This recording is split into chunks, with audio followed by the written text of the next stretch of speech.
everyone. Welcome to the Cook Along session, which has been arranged by members of the South Yorkshire Women Inspired Network as a special evening session for the International Women's Day Give to Gain event. So Karen Horrocks is here, will be facilitating the session for us. My name is Liz Leggett and I'm Deputy Head of Health and Wellbeing on the Network Committee. We've got Caroline Brannigan, Head of Health and Wellbeing on the committee, also supporting, and Amy Pope as well, our Head for Communications. And Brigitte, I forgot you were there as well. So welcome. Hannah's here, Liz, as well. Oh, Hannah's here. Hi. Just popped in. Oh, you're all popping in. Well done. Well, you can all put your names in the chat. So just a very quick background about the network if you didn't attend any of our daytime sessions. So the South Yorkshire Women's Network exists to inspire, empower and elevate women from all backgrounds to reach their full potential. Our network offers a dedicated space where women can connect, lead and thrive, supported by mentorship, shared learning and leadership development tailored to their lived experience. We offer regular webinars, courses, inspirational talks and events, as well as career mentoring and other offers. We'll pop a link in the chat for our link tree, which contains our main links, including our website, a form to join the network if you're not already a member, and our social media pages. We post regular on social media, so encourage you to follow along. You should have access to the ingredients and the equipment list from the booking page on your confirmation email. The session is being recorded and will be added to our Women's Network webpage. A follow-up email will also be sent out containing useful links such as the recipe websites and full recipe including method, so you can make it along afterwards as well. If you have any questions for Karen, as I say, during the session, please pop them in the chat and we'll sort of either intermittently go to the questions or we'll leave them till the end. So I'd like now, without further ado, to introduce you to Karen. Take it away. Brilliant. Thanks very much, Liz. Hi, everybody. My name's Karen, so I'm going to be doing the cooking today. Now, before I tell you more about what I'm going to cook, I want us to get going because we've got some onions to cook and I don't want us to get behind. So I'm going to give us some really quick instructions and I'm going to tell you more about the recipe. So all you need to do is take your largest pan. So this is the pan I've got here. So a large frying pan or saucepan. Put it onto a medium to high heat. So about the middle for me. And also then we're going to add 2 tablespoons of olive oil. Now, as I'm cooking, do feel free to ask for things to be repeated in the chat or ask any questions, and I'll be really, really happy to help. If you miss anything, don't worry at all if I move a bit fast. So I'm using about 2 tablespoons of olive oil. You can use more or less, depending on what your preference is, but this should work all right. So you're heating up your olive oil. We'll give it about 15-20 seconds just to start coming to heat.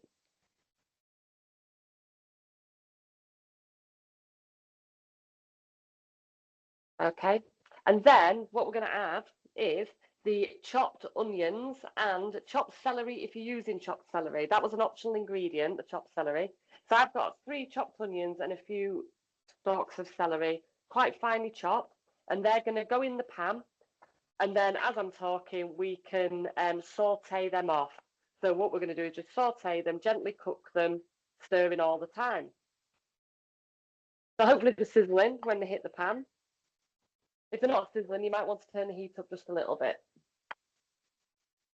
So now hopefully we've got our onions and our celery cooking in the olive oil, and we're just going to keep stirring them. Now they're going to take about 10 to 15 minutes. So it's going to take a little bit of time, but that's great because that means I can tell you a little bit about the recipe and also just introduce myself as well. So as you're stirring, I'll just introduce myself. So my name's Karen Horrocks. In my day job, I work for the Department of Health and Social Care. I'm a public health professional and I work in the Yorkshire and Humber and the North East of England region. But in my kind of normal everyday life, I love cooking.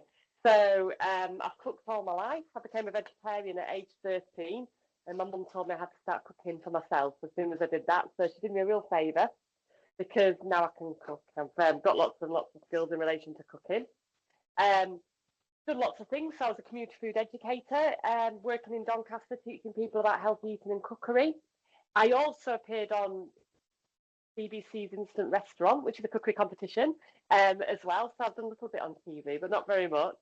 So quite like being in front of the camera when I'm cooking. That's a little bit about me, and I'll tell you a little bit about what we're cooking today. So what we're cooking today is kind of a batch cook magic midweek tomato sauce. So the idea of this is that you cook it the weekend or when you've got a bit of time free, and you cook it in one big batch. And then from that big batch, you separate it into about 3 portions, but it doesn't have to be 3. Put 2 of those portions to one side for doing stuff later in the week or for freezing and doing later in the month when you're suddenly stuck and you haven't got any time. And then it will take 1/3 of that sauce onto another dish which you can eat this evening. So I'll talk you through the sauce itself as we're cooking it. We start off by cooking down onions and celery finely chopped in olive oil. As I said, you can use as much oil as you want or as little as you want. If you use less, you might want to add a little bit of water just to stop it from sticking to the pan. You don't really have to use olive oil. I like olive oil because it adds a lot of flavour, but you could use vegetable oil if you wanted, or sunflower oil if you wanted as well. It's entirely up to you. But I like olive oil because it adds a bit of flavour. Once we've cooked down the onions and we've cooked down the celery, we're going to be adding some garlic.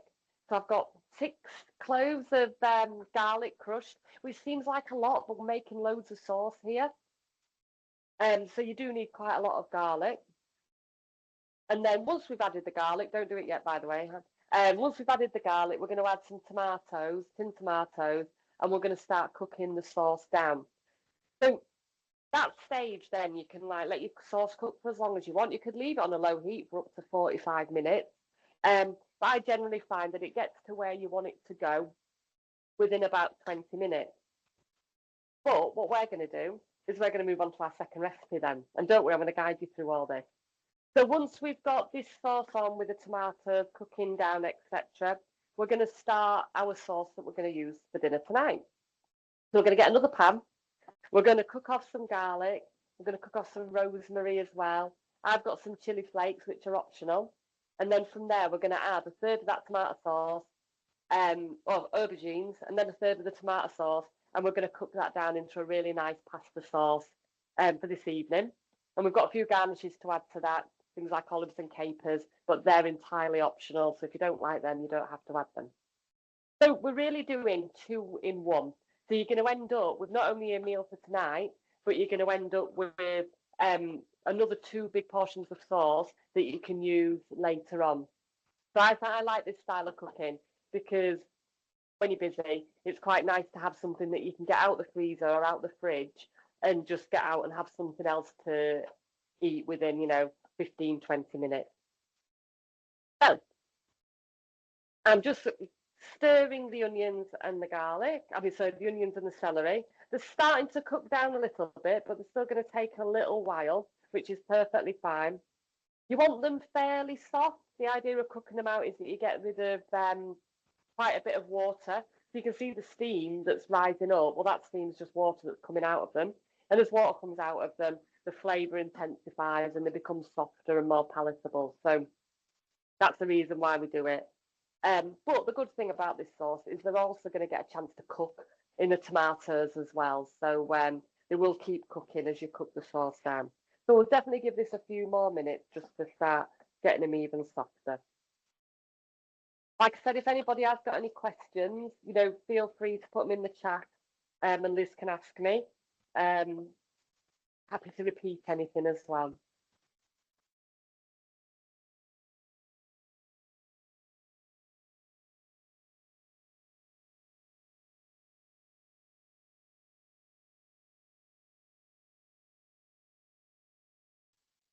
I hope Eve doesn't mind, but I'm going to make reference to Eve's lovely Christmas t-shirt. There you go. Oh, thank you very much.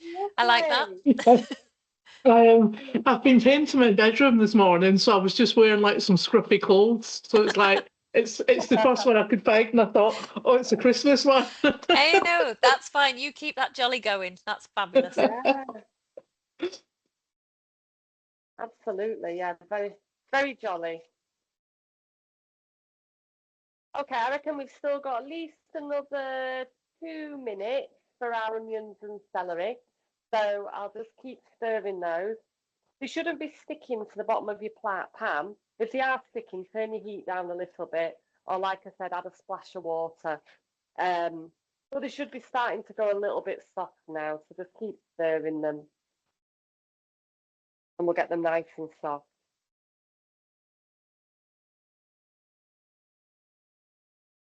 Okay. So we're getting ready now to do the next part of it. So we're going to add our garlic. So if you want to get your garlic, this is mine here. I've got it crushed, but you might have yours finely chopped. Even if it's sliced, it don't make any difference. In fact, when I've seen Italian people cooking this type of sauce, they'll often put a couple of whole cloves of garlic in and then remove them at the end. So it's entirely up to you. You can't really go wrong with it. So now I'm going to add my garlic in. So if you do the same, here we go.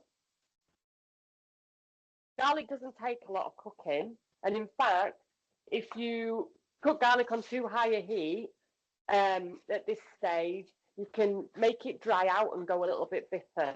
So really, the way I do it is I just keep stirring it for about a minute, and then the smell of raw garlic should just about disappear.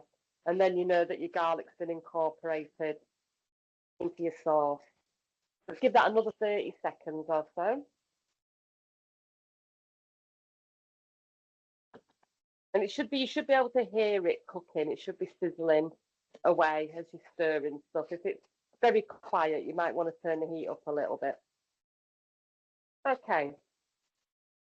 So your onions and celery should have got a little bit soft now. They're not entirely collapsing, but they've definitely softened a little bit. So now it's time to add the tomatoes. So at this stage, I'm going to add, not to have my olive oil, I am going to add a little bit of salt and pepper, but like half a teaspoon. It just helps your onions and celery cook down. But you're best off doing most of your seasoning at the end of your cooking time, because then you'll know what the taste of the sauce is. So I'm just going to add a little bit now. And when you reheat these for whatever dish you're doing, you'll be re-seasoning it ever. And the worst thing is if you put too much salt in, it's really hard to fix that. So definitely don't add too much salt. So in with the tomatoes. So it's 4 tins of chopped tomatoes. I've just broken my lid on the tin of tomatoes. I'll just swap that for another one. There we go. So it's 4 tins of chopped tomatoes. If you haven't chopped them, you can just squidge them down in the pan. It won't make that much difference. Or if you're feeling brave, you can mush them up with your hands as you're adding them to the pan. But it's entirely up to you. So we've got 4 tins of tomatoes going in there.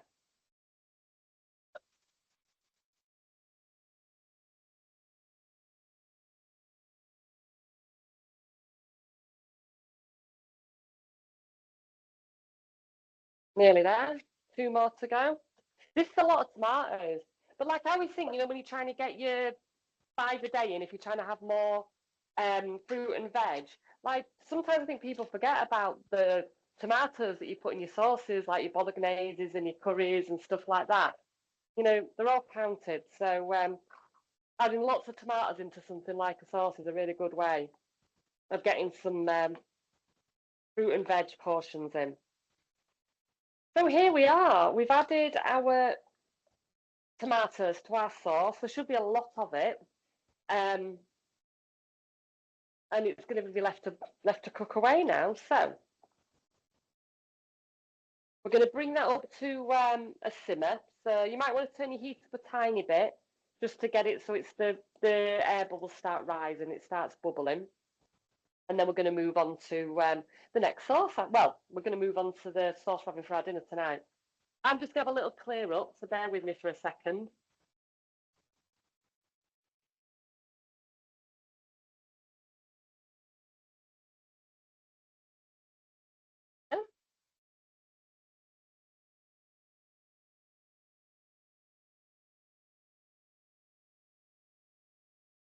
Okay. So keep stirring, and once it starts simmering, we're going to put that onto the back burner.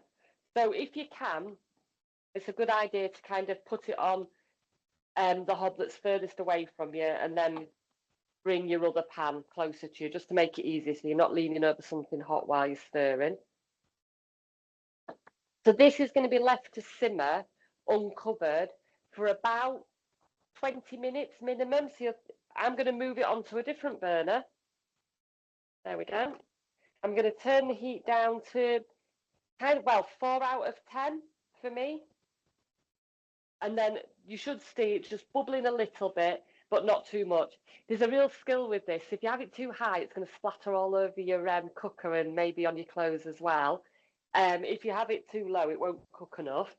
So I've turned up to 5 now, just to see if I can get it bubbling a little bit more.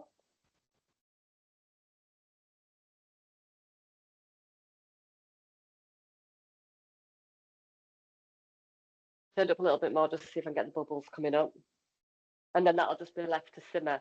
So this is going to be your basic tomato sauce, which then you're going to separate into thirds and save two-thirds of it for something else. So there's not really anything else that needs doing to that, apart from maybe a little bit of seasoning at the end.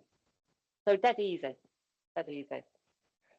So what we're going to do now is we're going to start on our sauce for tonight. So this is the aubergine pasta sauce. So I've got this wok type pan, but you can use a saucepan or a high-sided frying pan if you want. And I've put this onto a kind of a medium heat. So I've got about 5 out of 10 on this. I'm going to move this sauce over here.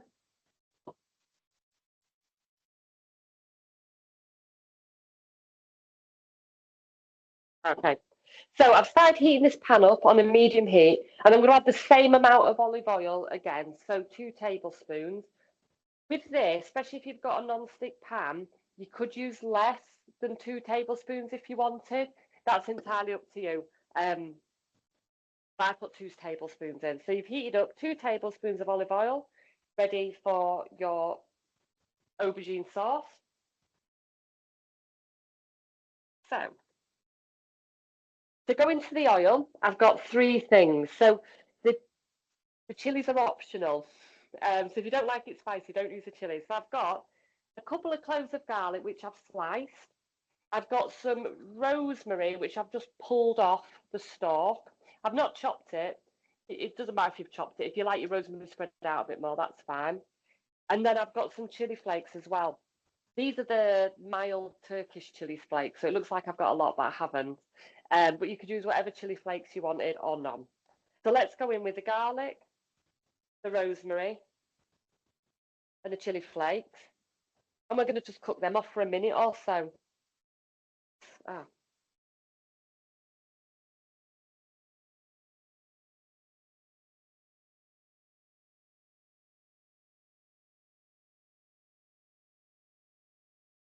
Okay, so you should now be just cooking off your garlic and rosemary and potentially your chili flakes in olive oil on a medium heat.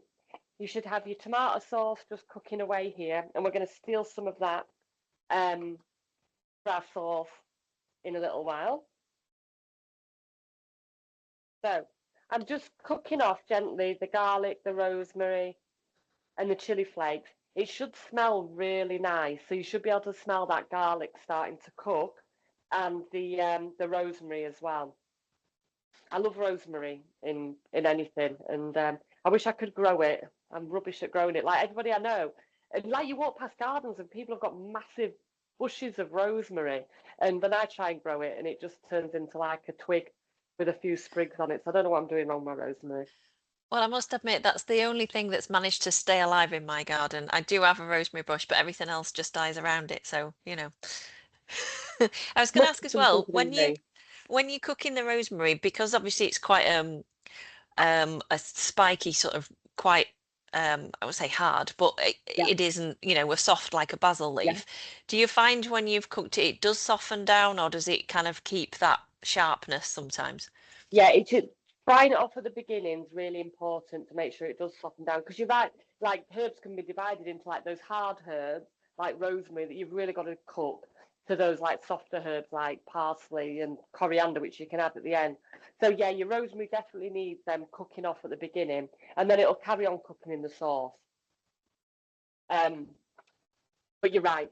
I mean, one thing that I've seen like chefs doing as well is like they cook the rosemary off at the end, like just fry it really quickly at the end and sprinkle it over the top as a seasoning. So that you can do that as well, of course, if you want to. So we've got the garlic and the rosemary and the chilies kind of cooking down. It should smell really, really good, and your garlic should be soft. So now it's time for the aubergines. Now, we're not going to be frying the aubergines all the way through. I don't know if anybody's ever fried aubergines before, but literally, like, they take about a litre of oil if you're not careful. So we're doing I don't know, if I was doing this on a Saturday night, maybe I'd like use loads of oil and fry my aubergines, but this is a Monday night, and I'm going to cook them in the tomato sauce rather than frying them. So all we're doing is we're adding 2 diced aubergines, which is a lot of aubergine, but we're trying to get loads of veg in here. And we're just going to cook them off for a minute or 2 before we add our tomato sauce and start cooking the sauce proper. So you'll see, as soon as you start stirring these aubergines, they literally just take every little bit of sauce that was in, every bit of oil that was in there. The other thing you could do, if you wanted, is you could roast the aubergines in the oven. So you could get them, toss them in a little bit of oil, put them in the oven for about 15 minutes, and then add them to the sauce if you wanted. That's another way of doing it, and it gets a nice kind of crust on them as well. They go a little bit crispy if you do that. But we're going to cook them in the tomato sauce tonight, which saves on washing up. But as we're already cooking the tomato sauce, it seems like the sensible thing to do. So my aubergines are just kind of tossing about there. Karen, can you suggest an alternative to aubergines, a different vegetable, if people don't like it? Peppers. So like I think this sauce would be really nice with you know, red and green peppers kind of cut into like big chunks. So that would be really, really nice. I don't see why you couldn't add broccoli to this sauce as well, because I think broccoli is really nice. And this is this kind of Italian dish. This is so not authentic. It's based on pasta alla norma, but it's just so not authentic at all. I don't even say that's what it is. But broccoli, eat lots of broccoli in Italy. So yeah, you can have broccoli. The other thing it'd be really nice with is, instead of aubergine, you could use like some really, really nice beans. So like some nice white beans would be really, really good as well. So yeah, there's plenty of other veg you could use. And I kind of think, like, you know, like at tea time cooking, I think there's a lot of pleasure in making do with what you've got in your fridge, you know, rather than going buying lots of new stuff. You know, if you go and you have a look at what's in your fridge, you invent something new, and it doesn't have to be perfect. And then it means you've used stuff up as well, which always feels good if you're not throwing stuff away out your fridge. So you can see now my aubergines are all covered in the garlic and the rosemary, and they're looking all right. So what we're going to do now is we're going to use the tomato sauce up. So our tomato sauce has been bubbling away. I don't know about you, but my tomato sauce keeps spitting at me. But so far I'm safe. We're going to take a third of that tomato sauce out and leave the rest of it cooking away. So all you need to do that is a spoon. I'm going to use a ladle, and you don't have to measure it in any way at all. So all I'm going to do is I'm going to take a third of my tomato sauce and put it in with my aubergines. And then leave the rest of it to continue simmering, because we're going to be simmering this away in the sauce so it can come out. So let's have a look. About a third of this sauce. So I think mine's going to be about 4 ladlefuls. There we go. So I've got my sauce ladled in there, and then I'm going to leave the rest of it cooking away, and that's going to cook down even more. And then I've got my aubergines with my tomato sauce in my pan, ready to do the final bit of cooking. So what we've got to do now is basically simmer this until the aubergines are softened. So this is probably going to take 10 to 15 minutes. And what I'm going to do as well is I'm going to add a little tiny bit of water just to get that cooking going. So I would take about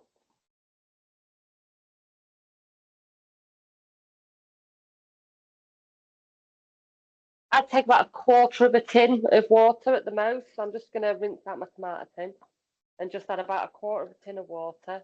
And that'll just help your aubergine start to cook. But what we'll do is we'll kind of boil that off and the sauce will thicken up again. So stir that in.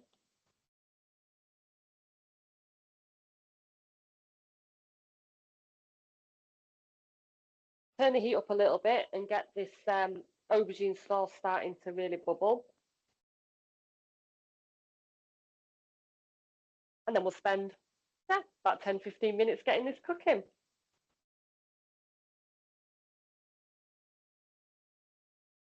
There we go. So while you're doing that, I'm just going to have a little bit of a tidy.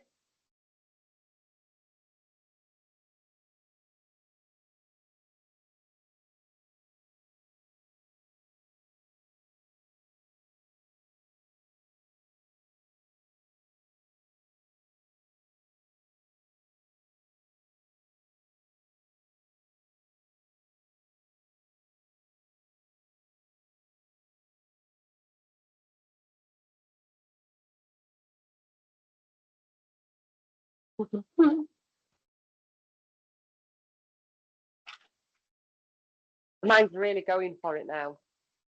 It's starting to really bubble.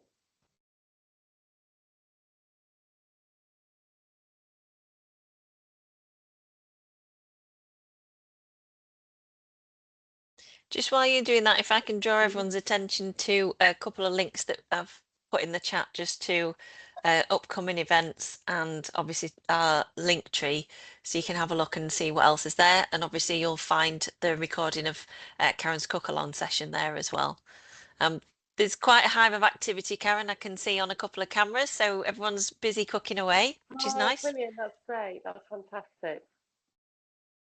It does take a little while for this aubergine to soften, but once it goes, it's really, really nice aubergine. I think it's a really nice vegetable. One great tip for aubergine as well, if you're kind of not quite sure what to do with it, my favourite thing to do is to take a whole aubergine, just prick it, and you must prick it with a fork a few times, put it in the oven on a high heat for about 15-20 minutes, and then get it out the oven and scrape the flesh out, and then mix that with garlic, olive oil, yogurt, and it makes an absolutely beautiful dip. That's one of my favourite things to do with aubergine. I also love it in curry as well. I love an aubergine curry. So as well, while your aubergine's starting to just cook away, you might want to put your kettle on ready for cooking your pasta.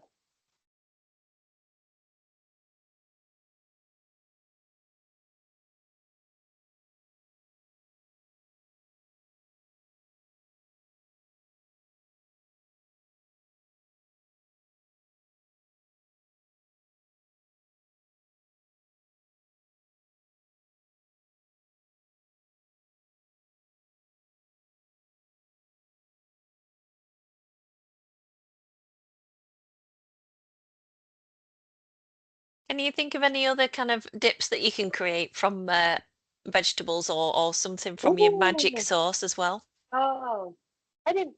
Yeah, you can do quite a few things with this sauce, to be honest. So, like, I'll share a couple of ideas, but one of the ones that I haven't put on kind of the recipe list is you can, with this sauce itself, you could simply use it if you want a little starter or something to serve when you have people around. You could just use it as like a little topping for toast. So if you got this sauce, you got some really nice sourdough, sliced it and toasted it, then put this sauce on top of it, and then maybe topped with either a little bit of mozzarella or some crumbled feta and some fresh herbs if you've got some. Be absolutely delicious as like just having it out on a table for people to nibble at. I think that'd be really, really nice. You could use it for kind of like a pizza sauce for sandwiches. So when I lived in Spain, my favourite sandwich was a Spanish omelette, a potato omelette sandwich with what they call pizza sauce. I don't know why it's called pizza sauce. So basically, get a baguette, split it, put the sauce on, slice the omelette, and then just serve it as a sandwich, and that's really, really nice. So you can use this sauce for pretty much anything. I mean, we've used olive oil in it, and I don't think it'd make a lot of difference. You could use it as a base for a curry if you wanted, you know. So you could cook off some curry powder, and you could add the tomatoes to it, cook it down for another 10-15 minutes until the oil starts to separate out a bit and it starts kind of thicken, and then use that as a base of the curry. So you could add, you know, whatever you like to have in your curries, cauliflower, chickpeas, chicken, whatever you like. So that's another option for it. But you know, I do a lot of dips when I have people around. One of my favourite dips is just a really, really simple kind of either soya beans or peas. So frozen soya beans that you get from the supermarket or peas, just defrost them and then whiz them up with a clove of garlic, a bit of Greek yogurt, lemon juice and salt and pepper. And then if you've got any mint or parsley, throw it in as well. And you end up with a really nice green dip. And then dip cauliflower florets and bits of crackers and all those sorts of things into it. So plenty you can do with just what's in your fridge and your freezer without going out and spending a fortune on, you know, in the supermarket and cooking from scratch every single time. And this is why these sauces are really good to have in the freezer as well. So my aubergines are starting to soften a bit, but it's time to put the pasta on. So for your pasta, you need your water nice and hot. It should be boiling before you add your pasta. So I've got my big pan here, big sauce pan, and I'm going to add probably more than a kettle full of water actually. So I'm going to do more than a kettle twice.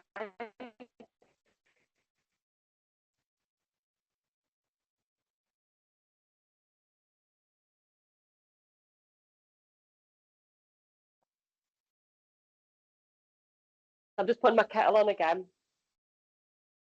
And by the way, your other sauce should be cooking down quite nicely now. It should be starting to go a little bit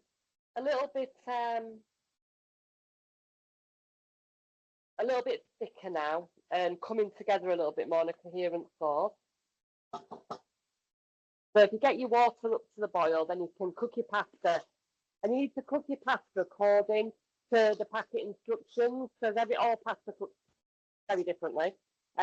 I always need like an extra minute on my pasta. I don't know why, but if you add your pasta when your water's boiling and just cook it according to packet instructions.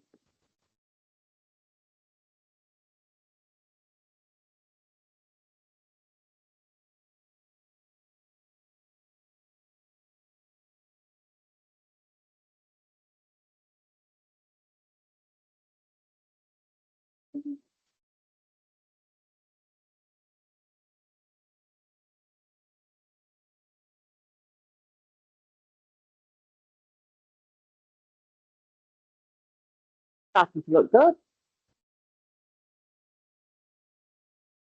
So one thing I would say about your batch tomato sauce that's bubbling away on the side, you can leave that for as long as you want bubbling, but I think by the time this is finished, that sauce will be done.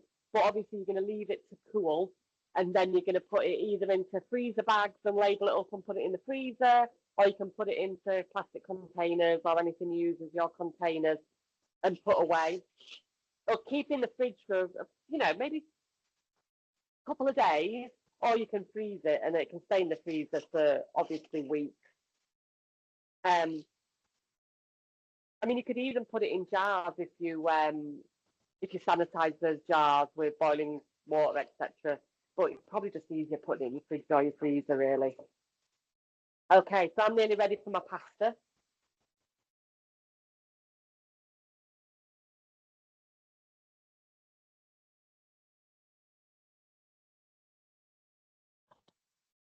Is it looking really steamy in the kitchen? I feel like I'm...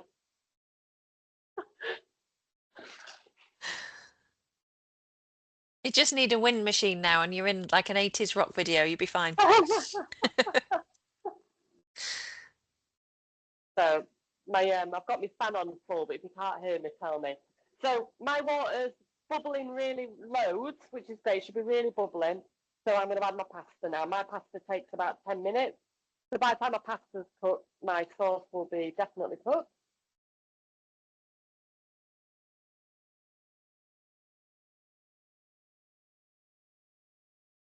Remember to give your pasta a really good stir as it comes back up to the boil once you've added it.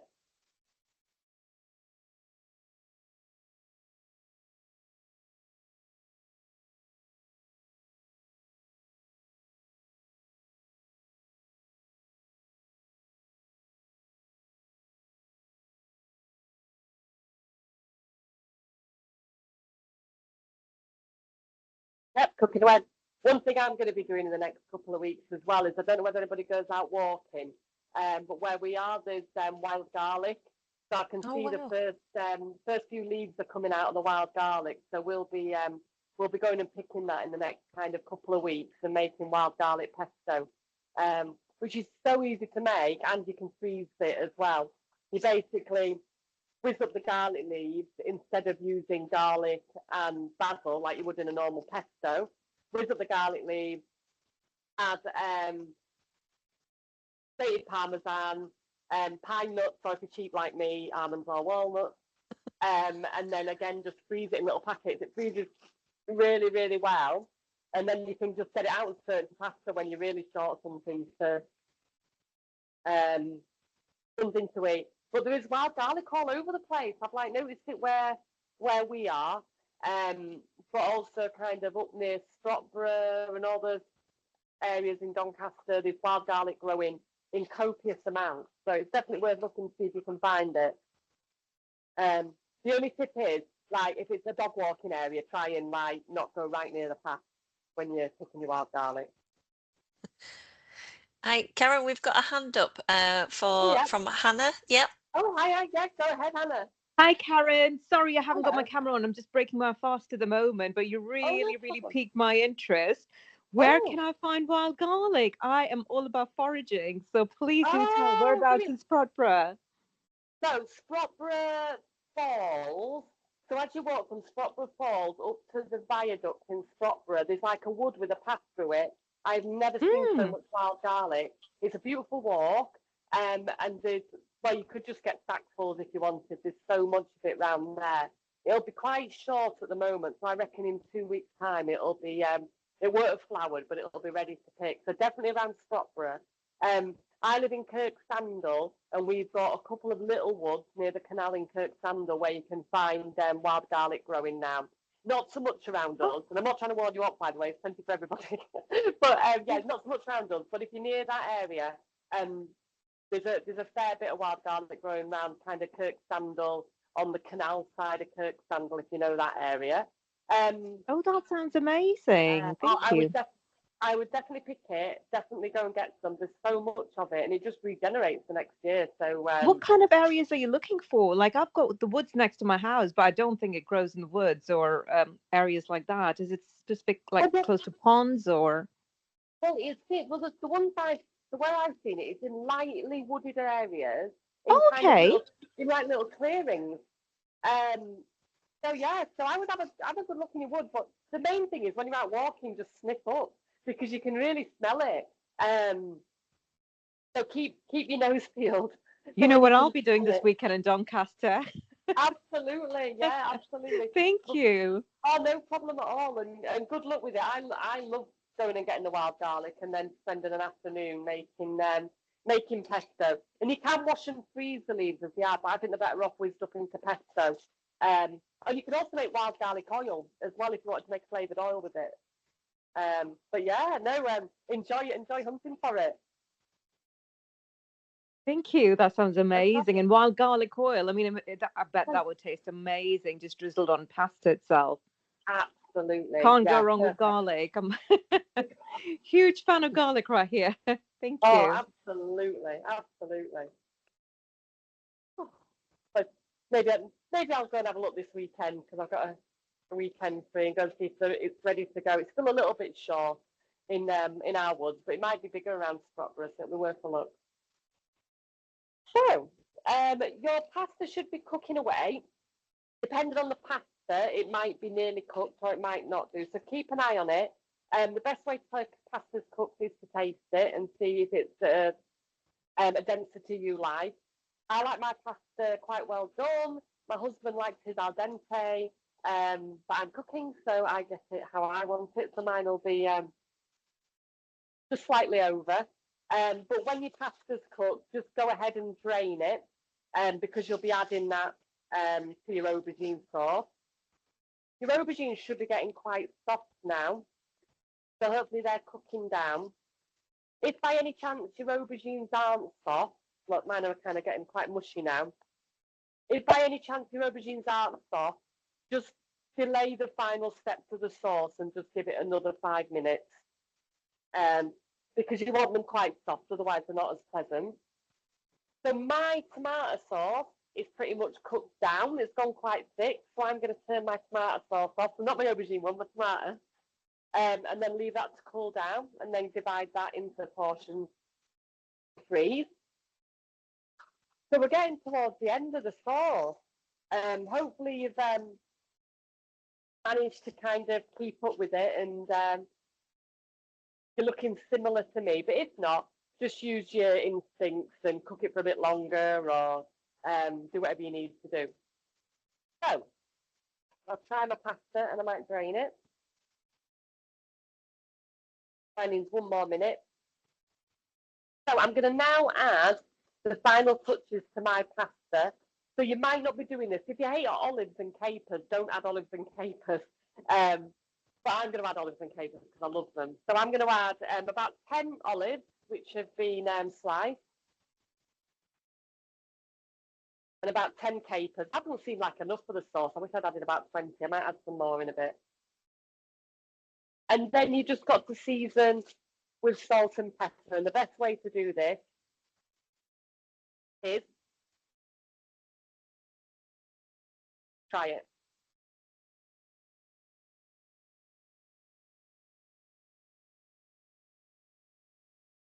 Oh, and I won't forget my vinegar either. So I'm going to have plenty of black pepper.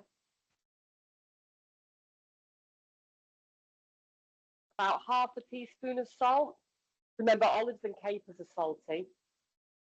And then about a tablespoon of red wine vinegar. This is optional, but I think it goes really nice. There we go. And that's my sauce done. I'm now going to drain my pasta.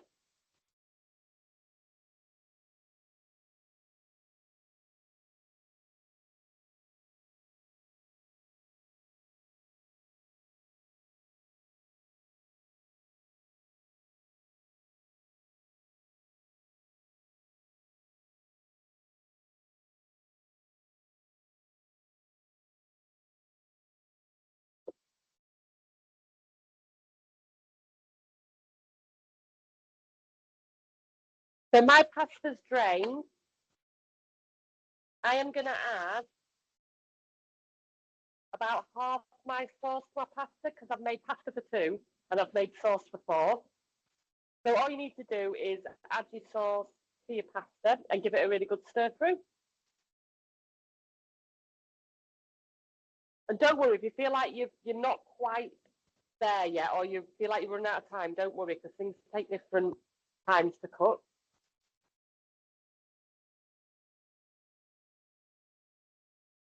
I'm going to have a bit more sauce. So I'm mixing my sauce into my pasta.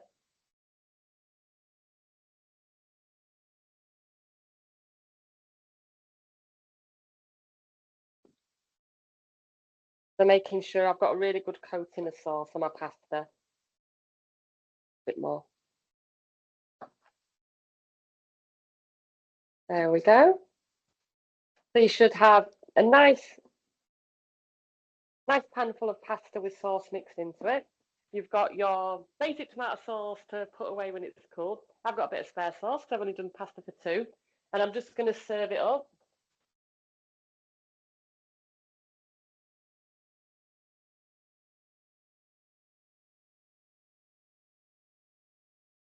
Can I ask Karen as well, would you possibly serve that with maybe side salad or some nice bread, or would you just have that as it is? Well, I'm having it as it is, but it would be really nice with a side salad and a bit of bread.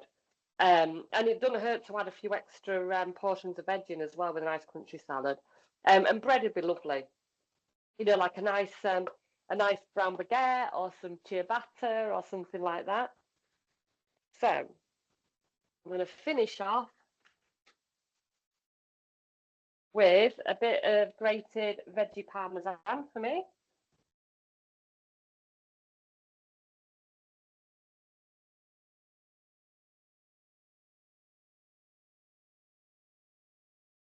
There we go. And there we have it. So we've got aubergine pasta, topped with a bit of veggie parmesan. I've used tagliatelle. And then we've got our leftover sauce, which we're going to put aside later. And that's it. We're done. Have we done? Oh, we've done all right for time as well. I thought we'd be really tight on time. I know. It was those onions. We were worried about the onions not cooking, weren't we? Oh, these onions always take ages to cook. Oh.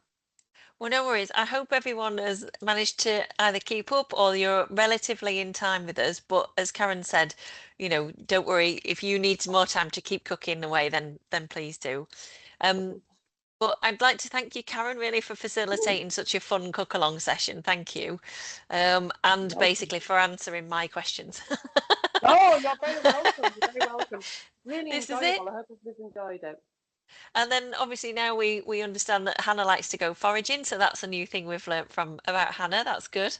But yeah, if I can just ask everyone, obviously once everyone's finished eating, if you're happy to take a few minutes to complete the feedback form, it does help us sort of evaluate, plan, and improve any future events.